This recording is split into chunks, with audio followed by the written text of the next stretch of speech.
Hi everyone, I'm here with Ruth Brown. She's the Chief Operating Officer at Home Instead UK. Hi Ruth. Hiya, you okay? Yeah, very good, thanks. Very good Good. indeed. Um, we've known each other a while. We've been around franchising for a while, and bump into each other at all the franchise events throughout the year. But what I guess what I'd never known until today, really, when I knew that I was going to be talking to you in this kind of podcast format, was your franchise journey. So, I went onto your LinkedIn profile, it's very nicely laid out on there, and it's the first time I looked down and I was going, oh wow, you've been in franchising a long time, Yeah. and and there was a date that suddenly caught my eye, and that was when you got into franchising, which I think, according to your profile on LinkedIn, was May 2002. Does that sound about right? Kind of. So I've never not worked for a franchise company. So the very first experience I had working for a franchise was working for a franchisee. And it was a company called the Student Support Centre. And they were basically selling tuition frameworks and structures to schools for families who maybe couldn't invest in their own private tutor to actually have an infrastructure to be able to do extra learning at home. And so I worked for the franchisee in the Northwest. Didn't really realise that it was a franchise. My understanding of franchise was what everybody probably understands it to be, which is McDonald's, and that kind of way of scaling a brand. I suppose my eyes hadn't really been opened up to what the actual true world of franchising is and was, until that point, I guess. Okay, yeah, no, yes, I've just seen that. So yeah, that's the one thing that wasn't. So you really have been involved in franchising from 2001 really. Yeah. And then in May 2002 you joined Office King. We'll talk about that in a second, but what made me smile when I looked at that, I got into franchising, Ruth, in June 2002. That's when I got offered a job at Franchise Development Services in Norwich. Remember Roy Seaman? I do I'm remember sure posting, yeah. you probably do. So yeah, so that was when you and I really within a few months properly in franchising have been there. So it's it was interesting. Yeah, Yeah. because I keep saying to people, I had to change everything on all my profiles because it said I've been in franchising for 15 years or something. And I was like, no, it's a lot more than that now, 15 years. And I was doing a count back. It's like 22 years, 23, 22, 22, Yeah. 23 years. Wow. It's You're giving your crazy. age away now. Well, yeah, I know. Well, you see, I'm not asking that. It's just people can just think you got into franchising, as a teenager, young That's teenager, it, man and boy. your family had a franchise or something, Ruth. Yeah. So we'll leave them guessing. Um, so so tell me about Office King then. So that how did you get into that? Because that was your first. It looks like your first kind of formal proper job, I Formal suppose. role, yeah, after university. I never wanted to be in franchising, Doug, if I'm honest with you. I left university and my goal was always to be a teacher.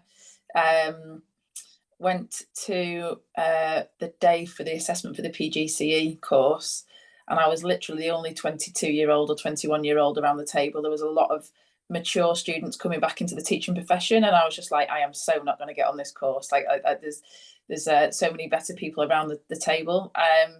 And so at that point, I wanted to start work. I wanted to kind of get my own home, etc. So I just applied for a job as an accounts clerk randomly, at this particular company, and I wasn't qualified to do that role either. But they were about to venture into franchising, and so I joined as a franchise assistant and learned everything at that point about franchising. I was very fortunate to be sent on, in those days, called Howarth training, the Howarth franchising training. So I did what was now the QFP, a long time ago, how to recruit, how to manage finances within a franchise, etc. And so cut my teeth into the world of franchising there. I was there about 4 years. That was van-based management franchise, focused on mainly selling B2B office products and cartridges, to small to medium-sized businesses, effectively. And then one day, this amazing opportunity to go and work in this huge factory that made chocolate, came about. Everyone knows and loves Thornton's. And I wasn't aware, many people aren't aware, that they had quite a considerable franchising channel. In fact, they had about 250 franchises by the time I left. And I went to work in the franchise team there and took what I'd learned in franchising in the previous role into then retail.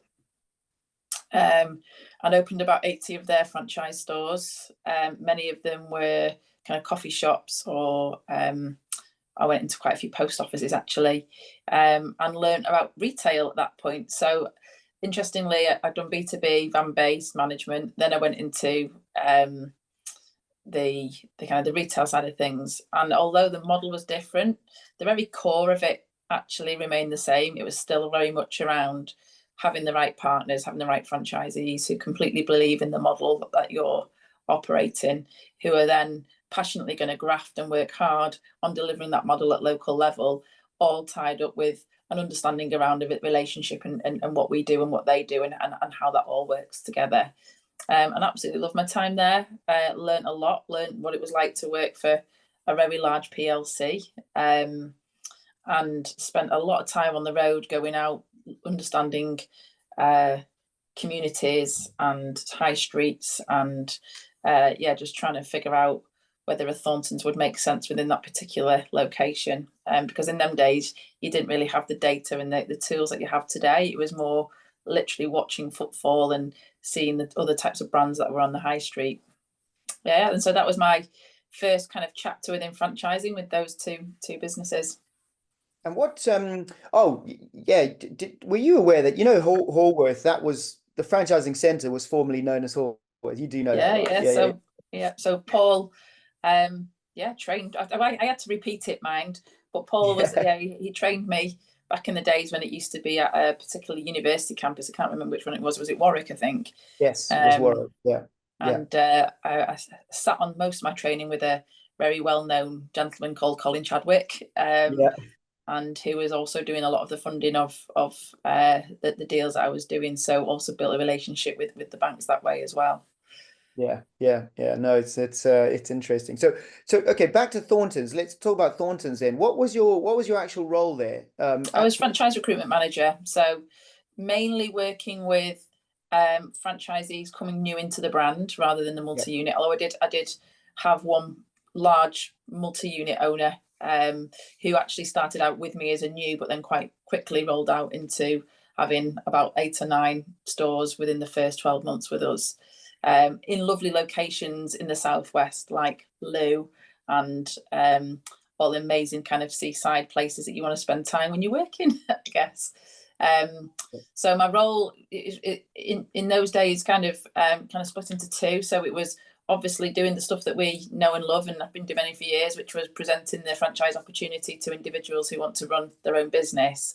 But it was also helping them find the location, design the store, apply for planning, signage, air conditioning, and then I would be there right through to day of opening, actually merchandising the shop with them, and then kind of getting them off with a kind of a start program. So it was that end-to-end piece of initial inquiry through to their first kind of couple of days of trade, and everything in between.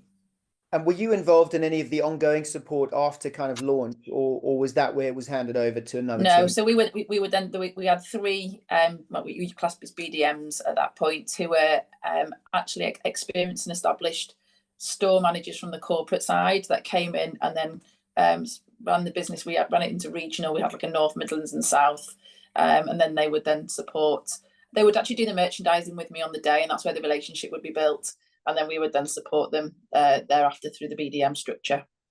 Right. Okay. All right. So moving on then. So that was Thornton's, a great nearly 4 years, 3.5 years or so. Mm-hmm. How did Home Instead come into your life, Ruth? Tell us about that. Wow. So as I mentioned in the previous comment, I was doing a lot of miles with that role because had to go to the location a number of times, and I was UK based, so I drove up to the Isle of Skye or down to Penzance. I literally went everywhere. And sadly, my dad, who was in his early 60s, had a severe stroke. That meant my mum became his carer, And to take the pressure and the burden off my mum and dad, I then took on the role of looking after my gran, who at that time was receiving care from the local authority. And it was shocking what she was actually receiving. Weirdly, a lady called Shirley Hughes sent me a job description because I started looking for another role that was more local. And the role of Home Instead franchise support manager came in, and I dismissed it straight away, actually, because it was in care and the experience I was having with my gran was just shocking. And it was my now husband who said to me, I think you need to go and see this company because it ticks all the boxes. I've always volunteered, Doug. You know, I've been a Samaritan and now volunteer for Re-Engage. So I've always had this vocational need that I wanted to fulfill. And so, you know, actually on paper, this role brought in two things. It brought in the care, but it also brought in the franchise piece together. So yeah, I remember end of 2009, I hopped in my car, drove about 5 minutes up the road because that's where Home Instead National Office was from where I live. Knocked on the door, and I met a guy called Trevor Brocklebank, and I just fell in love with everything that he was trying to do here in the UK. It was everything I was looking for my gran. It was time with the client, it was introductions, it was really high-end training, it was matching so relationships could be built. You know, it was like every time he said something, I was just like ticking it off the list as, you know, a recipient of care. And then this weird kind of thing happened where it turned up, Trevor grew up in the same road that I grew up, and he worked, his dad worked with my gran, and it was one of those things where it was just meant to be. Yeah. So then I asked him for the job and I was kind of like very fortunate to be offered the job at the end of 2009. And so when I was working my notice for Thornton's, I actually came on their new owner training twice during that time, just to really get my head into the model. And yeah, so I've been here ever since. I think we had about 40 odd franchises when I joined, about 5 of us at national office. And today we've got 255 franchises and about 68 of us at national office now. And yeah, we're turning over about 330 million this year. We'll do between 310 and 330 million. So seeing the business grow, I always say I got on the purple bus, put my seatbelt on, and I've enjoyed it ever since. Well, no, definitely. I mean, you know, anyone in franchising knows Home Instead is a real beacon of success in franchising in the UK. And look, I've talked to Trevor. I know it wasn't without its difficulties at the start, but he overcame all of that, and you overcame all of that, and it's just it's an amazing story, really. And yeah, it's one of those brands where I'm sure, you know, you get asked all the time, how do you do this and how do you do that, and that's what part of this is actually, is to go through some of the reasons why Home Instead has been so successful, because there's a lot of care brands obviously out there now in that work in different ways, not directly competitive to Home Instead, but in the care sector, and you know, some grow pretty well and others don't. And there's reasons for that, and so, you know, I guess that's a kind of a big question, and it might be a long answer. But what do you put the success of Home Instead, you know, down to ultimately? If you can even answer that. I mean, I don't know how you'd begin to answer it, but I want to ask you it anyway. Yeah, and you know what, Doug, I've just literally met with one of our multi-unit franchisees. Actually, it's Kath, she sits on the board, and we've just been talking about some of the things that make Home Instead successful. I would say it comes down to a number of things. And whenever we set up a franchise at Home Instead, we always focus on this. I think the first thing is that having the right people. You know, having the right franchisees who you want to work with and spend time with is really important, and having the right franchisees who are capable to run the business that you're offering is critical. And with that, it's then having a very clear direction of travel. You know, Trevor was always very clear about what we wanted to achieve at the beginning of every meeting. In fact, in our reception, it was on the wall. Our mission statement was on the wall. And to be fair, that mission statement's changed today. You know, we're now part of we're company owned now by a much wider business where we were a master under Trevor. But that mission and that vision is still at the very heart of everything that we do. Everyone is bought into the mission, whether you're a franchisee, whether you're on reception, or whether you're the CEO, who is Martin Jones today. And I think by having that clarity of vision and having the right people, what you then create is what I think is our secret sauce, which is an amazing culture. A culture that is both equally caring but also ambitious and really, really focused. And when we meet people, particularly franchise owners, yes, we've got the criteria that we look for, which what makes good franchisee, but do they actually fit us? Do we see that us having a long-term partnership with them? And do they generally buy into what we're trying to achieve? Because Home Instead has always set the bar really high when it comes to quality. It's not easy. And actually, there's probably quicker ways to make money. But your quality of the care wouldn't be there. And so we want franchisees that completely understand that, have the experience that I wanted for my gran. And I'm actually full circle today. I'm sadly the recipient of care for my mum, who's now got vascular dementia. And that standard of care has to be paramount. Quality, we always say quality drives success, right? And I think that's always been the case. We've never compromised on that. So it's quite a long answer, wasn't it? But people comes down to people. The bottom line, people, right? culture, and vision is kind of why we've always set it out. Yeah. So now to create that though, you have to be selective in the process, finding the right people. And I'm not talking about staff, employees, and obviously Home Instead found the right person in you for sure. But at a franchisee level, finding the franchisees, since you've been there, what have you seen and what have you implemented, and how have you created a process which ensures that this kind of matchmaking happens in the right way, that the fit is right between the individual or individuals who are looking to become the franchisee and Home Instead and who they're looking for? So I guess there's never a one point in time that we make that decision. It's throughout the whole recruitment process. So typically for someone to come through our recruitment process, it is about 6 months, maybe sometimes longer. And there's a very set gates that we have that an individual has to go through. So just, that first bit is like, what's the rapport that we build with this individual on that initial inquiry? Have they filled the application form and in the thoroughness that we expect? Have they taken care in actually understanding what we're looking for? Is it about making money? So it's or is it about making a difference at the same time? So I guess that's 6 months.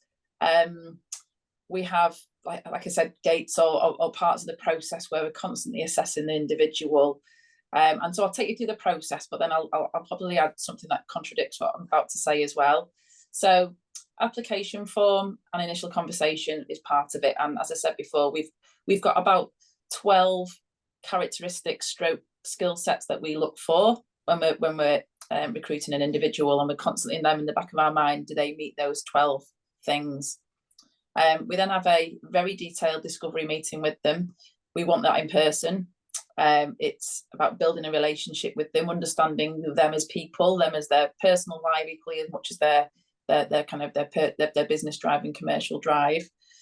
We then, and I've always been very keen on this, is that we ask them to write their own business plans and their own financial forecasts. Yes, they can get help, obviously, by amazing consultants like you guys, but I want them to own that process. That process is not just about submitting it to a bank and getting some cash. It's about truly understanding the business model. How do we get clients? How do we build our business from our people perspective? What is the overall skill set you've got, and how's that contributing to the business? So we really go through a detailed business planning process, which also includes the financial plans. How are they going to survive the first 3 years if it's a startup? Because we call them the beans on toast years. You're not making any money for 3 years. Very frank and honest and transparent with that. Our business is a long-term investment. Your true reward comes in year 4, 5 and onwards. We ask them to go and visit franchisees, and the franchisee feedback is really important. They can go and visit anybody, but we will always pick up the phone afterwards and say, what do you think about this individual joining our business? We then have a interview stage, which is with myself and Martin, the CEO, where they come and present their business plan to us. We have a psychometric profile assessment. We've already given them a franchise agreement at this stage, so they understand exactly what the partnership is that we look like, it looks like. We also have a charter that actually, although it's not a legally binding document, is a expectations exchange document. So they understand what that role is for them and what our role is.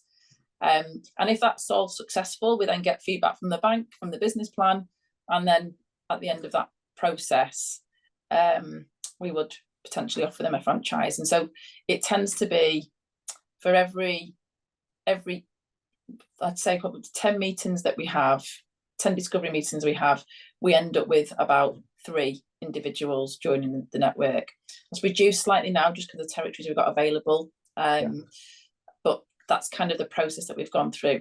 The thing I'm going to contradict us on in all of that is it's also a gut feeling as well. And, you know, we know straight away when we meet an individual whether they're right for Home Instead or not, just by a couple of the questions that we ask and just their motivation. And you know what, there's been times where we felt actually they're probably not a Home Instead franchisee, but they're another brand franchisee because they fit that brand and their culture probably better. And we've suggested that they go and look at that and sent them to our competitors. And I know other brands have done that for us. So I don't mean to sound cliche, but it is a bit of a marriage. You know, you're in a long-term partnership with this individual, so you've got to get on, you've got to fit and click and really understand each other's roles and responsibilities within the partnership.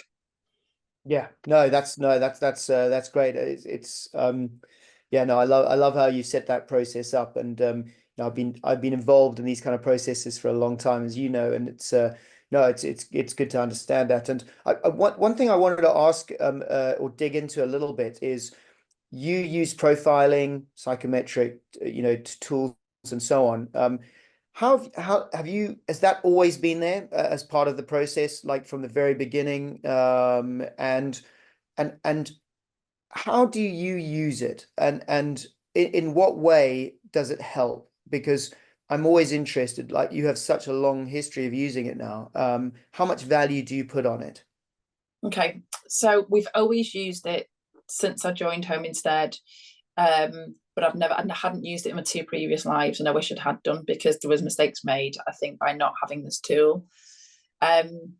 So we use it in 2 ways. So we use it for the recruitment, but we also use it afterwards for team dynamics, team building, also to understand that a person's profile, has it changed since they bought the franchise and what does that look like? So I've got a strategy day with one of our BDMs and an owner next week. We've just done his profile, even though he came on board 5 years ago, just to remind ourselves and keep that fresh. In the recruitment stage, Home Instead at the end of the day is a people business. And so we want to see that we've got people who have got people skills. They like people. They're able to communicate, they're able to build relationships, because if you haven't got that skill set, you then have to surround yourself with people who have got that skill set.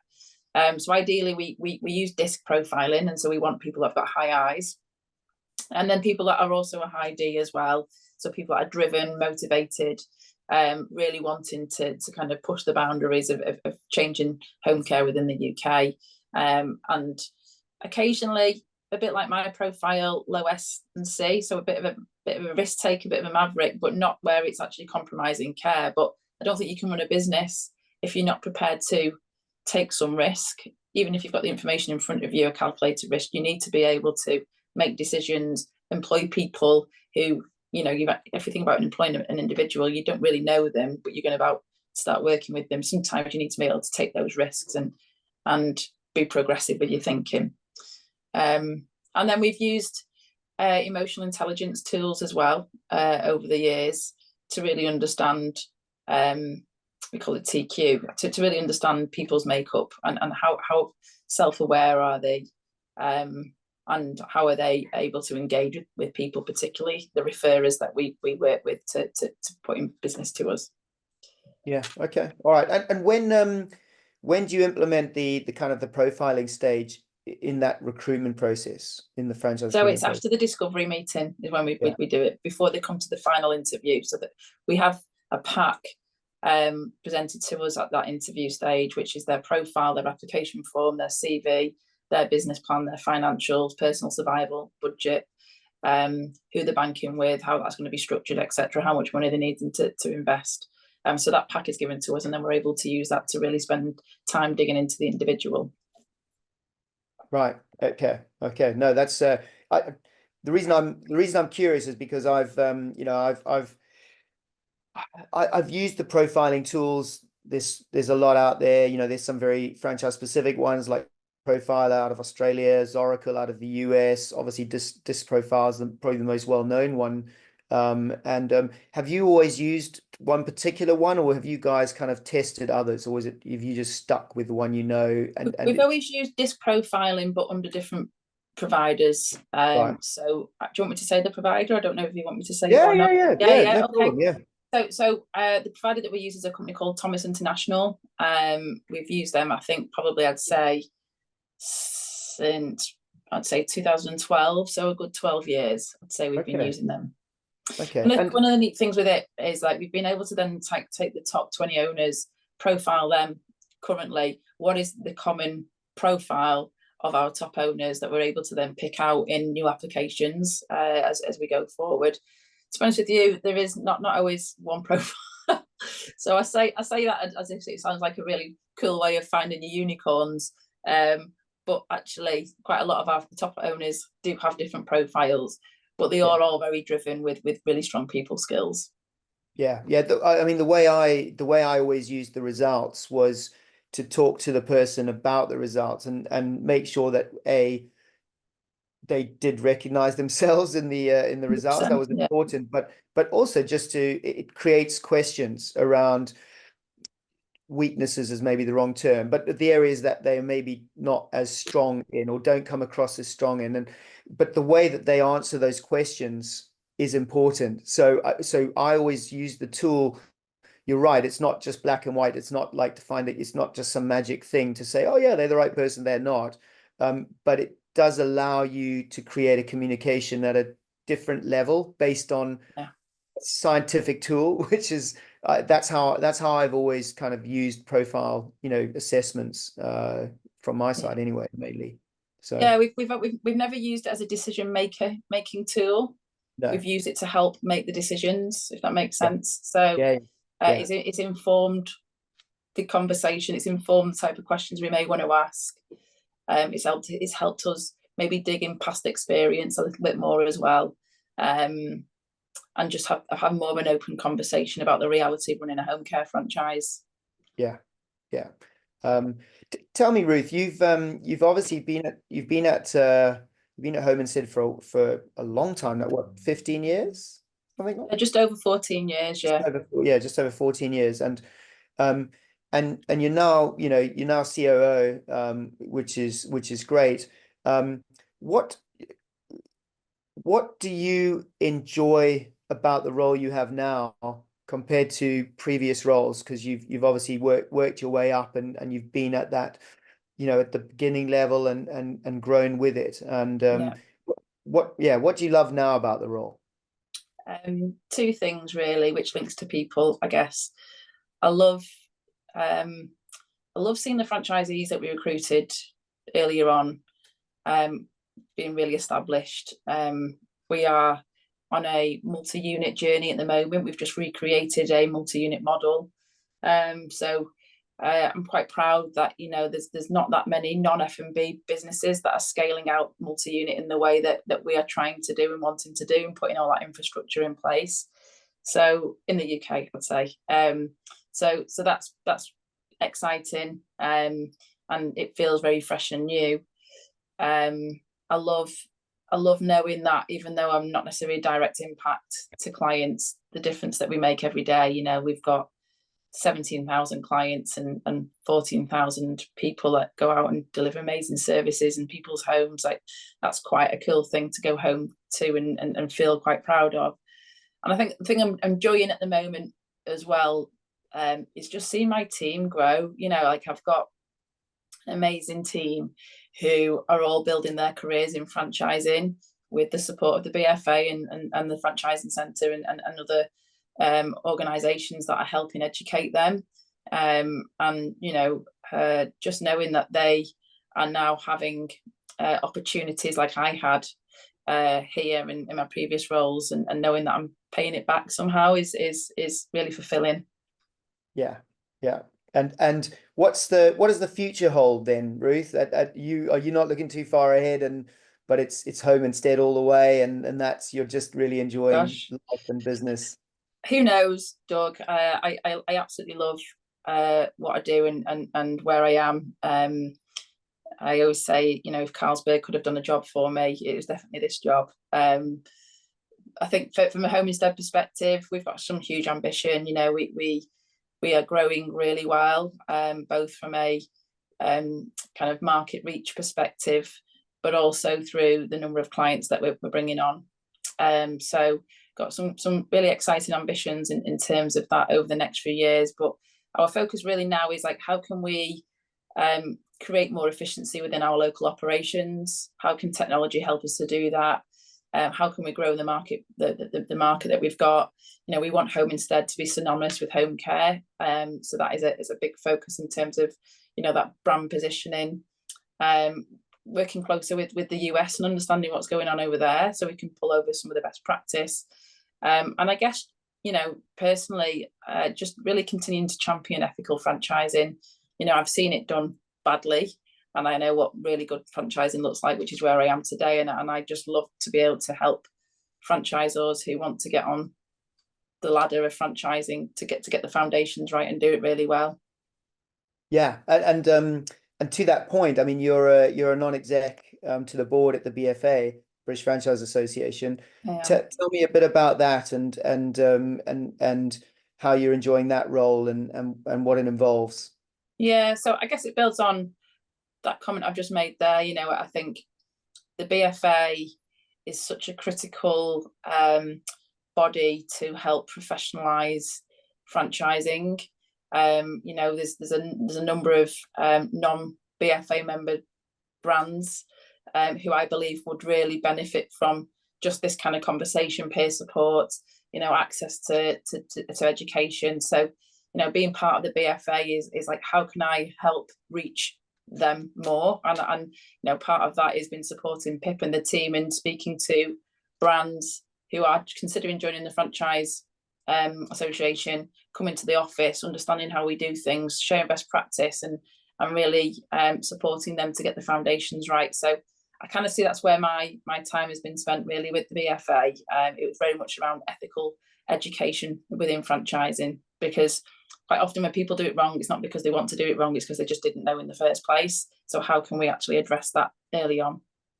Yeah, no, absolutely. I mean, I think, you know, I think it is really important that that any brand looking at franchising their business, or is in franchising already, I think to me the most important thing about the BFA is the community. You know, you are joining a community of like-minded people that, yes, to be part of the organization, they have to qualify to a certain degree, and that sets a bit of a standard, which is good.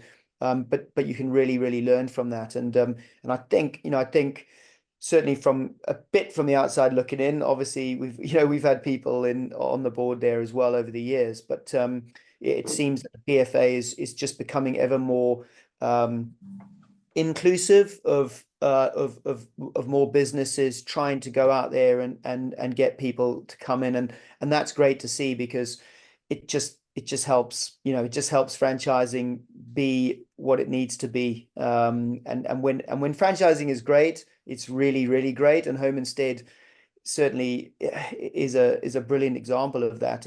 But franchising done badly is, you know, it can be a really horrible thing to see, and it can really mess companies up and people up and that are involved. So yeah, this is all part of a kind of a wider education and get people to understand, you know, what they should be doing next to improve things. But in terms of, you know, in terms of Home Instead, Ruth, and as a franchise professional, and let's not go into COVID, because I think, you know, like the COVID thing's been done, and it was a massive thing, and people have talked about it a lot, and so, you know, we'll put that to one side. But what apart from that, what have been some of the biggest hurdles you face either personally or, or while at home instead, in a franchise context? Yeah, I guess there's probably splits into two parts. So I think the first thing is we are a mature franchise at the moment. We probably opened about half a network in the space of 3 years. So from 2010 to 2013, I think we opened about 100 territories. And so fast forward that to where we are today, how do we continue to grow at the rate that we were growing to with a mature franchise? So what is it that we need to do to either inspire our owners, to encourage them to grow, or to actually exit really well, and that's been our focus. So navigating the journey of a franchisor, I wouldn't say it was a hurdle. It's just it's just something to be conscious of. I'm not quite sure we talk enough about the franchisor journey. We talk a lot about franchisees' journey, but do we actually talk about the franchisor journey and what does that actually look like? Personally, Homestead's been sold twice now. Once, obviously, when Trevor sold back to the US founders, and so we went from being a master to company owned, and then the whole global business was then sold a few years ago to Honor Technologies. And so going through those change curves and trying to understand where you fit within this new structure has been exciting, but also something that I've had to, I guess, navigate as well. And I'd never thought I'd say to anybody that I work for a Silicon Valley tech company. I actually do.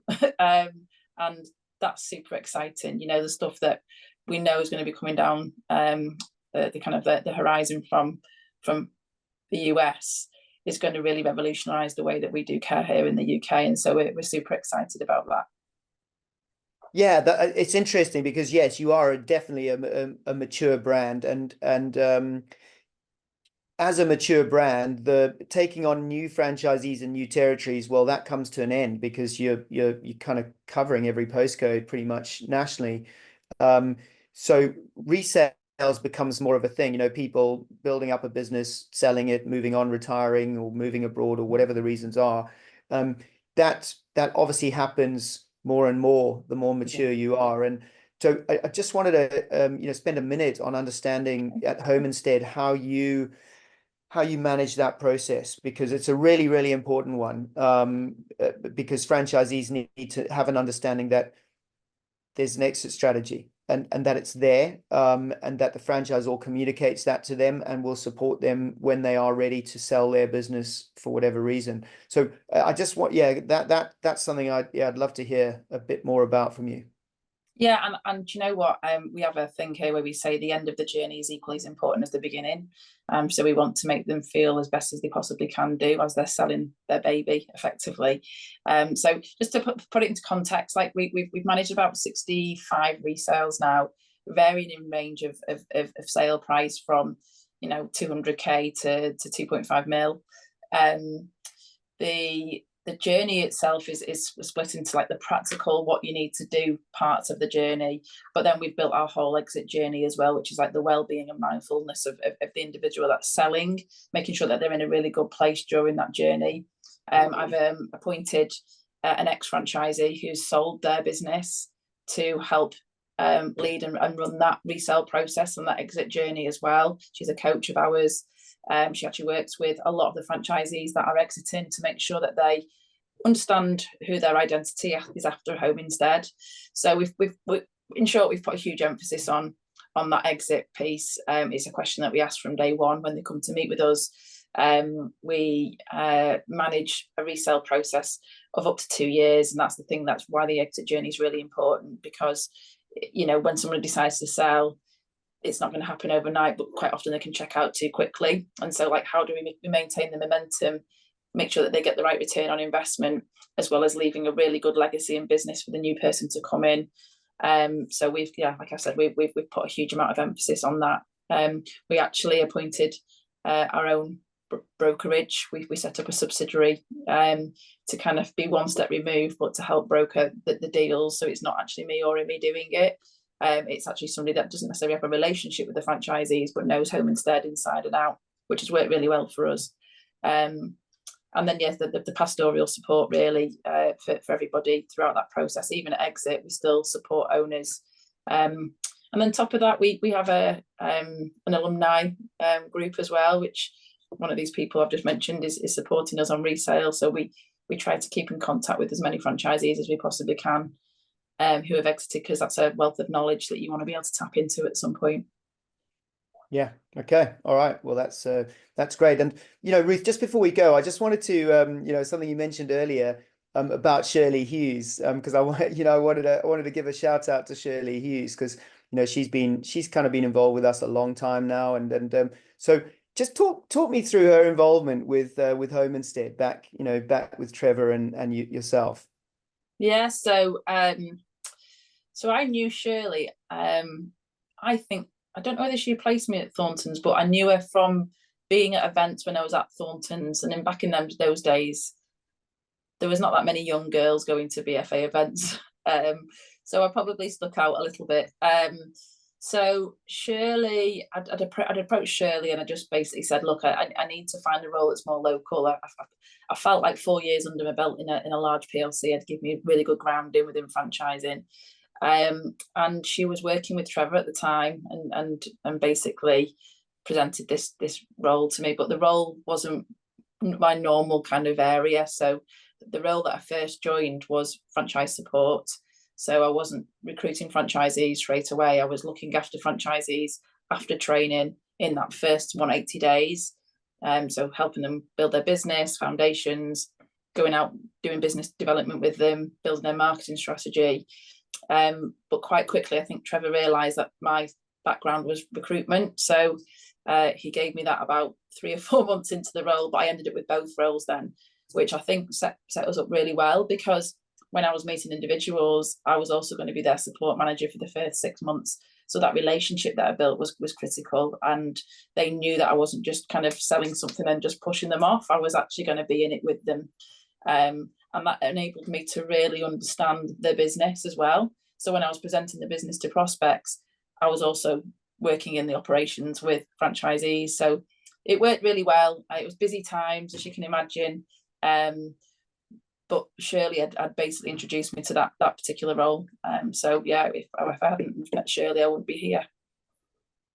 No, it's funny because I was talking to Shirley yesterday, was it? Yes, yesterday actually, and we were talking about her role, in executive recruitment and finding the right, people for the right job at the right time in franchising and all of that kind of thing. And I just, as soon as you said that, I was like, you know what, like Ruth, like that, what an amazing story, because that's 14 years. And she helped find, you the right job and I wouldn't have the known about right Home job. Yeah, I wouldn't have known about Yeah. Home Instead, Doug, if she hadn't sent me the job. Yes. The job spec it was, and it was me then sending it on to my husband and him saying, I think actually you should look at this, because it was just, it didn't float my boat. And then so I just said, Shirley, can I meet Trevor? And so yeah, and I think a funny story is, I don't actually think Trevor was going to give me the job originally, and not because of my interview skills, because he watched me try to park in the car park and I didn't do a very good job at trying to park, and so Trevor was contemplating not giving it to me because I wasn't very good at parking my car. Wow. So I'm glad he did, obviously.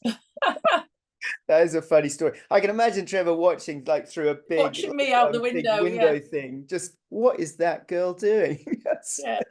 So I must have chosen 3 different spaces. I don't know what I was doing. I think there were signs up saying you can't park here, but obviously to Trevor, that was me not being decisive. So fortunately, he gave me the job, and yeah, I had the pleasure of working with him for the first 6 years of my career here until he sold in 2016. Brilliant. All right. Well, look, on that note, Ruth, I really appreciate your time, and I just want to say, thanks so much. Pleasure. I know you're busy, so to give some time out is much appreciated, and I'm sure anyone listening will also appreciate it too. So, and I guess we'll see you around soon. See you soon. Yeah, look forward to it. All right. Okay. Thanks a lot. Bye, Cheers, Doug. Ruth. Bye.